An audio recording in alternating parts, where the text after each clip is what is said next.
I hope you're doing well. I hope you had a really good week.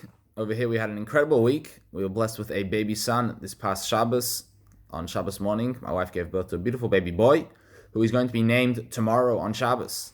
And it's a very apropos time to have a naming ceremony, have a Bris Milah circumcision, because tomorrow on Shabbos is Parshas Lech Lecha, which is actually the Torah portion which speaks all about Abraham, our forefather, and his circumcision. So it's a very beautiful time for that to be happening. How are you?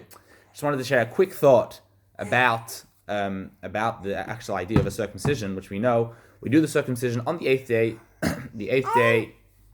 Hold on one second, We do the circumcision on the eighth day after baby is born, and it's a very young age to do a circumcision. And there's one thing which everyone knows happens at a circumcision is that very familiar crying of the baby, the very high-pitched squeal the baby gives as soon as the circumcision process begins.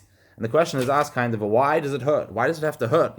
Simply couldn't we do something which is a bit less painful? Maybe we could put on an anesthetic. We know the custom is not to use anesthetic, and specifically not to do that. So why is that? And the reason is very simple.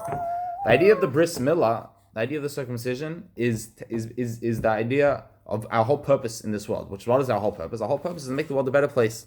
Make the world a place where God can feel comfortable. It's called a dira betachtonim, a place where Hashem can express himself.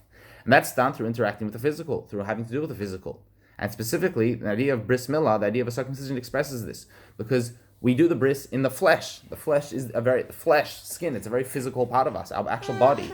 And what we actually do is we cut it, we circumcise a person, and by doing that, it actually causes a bit of pain. But that pain we know is good pain, because it's part of a mitzvah. It's something which by having that pain, we're fulfilling our purpose. And therefore it expresses the entire idea of making a dir b'tachtonim, of making the world a better place, because we actually affect the world in a very, very physical way. And that's why the bris milah, the circumcision, is such a special mitzvah. It's one of the only mitzvahs which actually has a physical effect in us. It actually changes the person. It changes the way they are. So that's something which is really special. So I want to wish you all a good Shabbos, and we're really, really excited to welcome our new son into the world. Stay tuned after Shabbos to find out what his name's going to be, and wishing you all the very best. Say good Shabbos. Bye. Hey. Shabbos.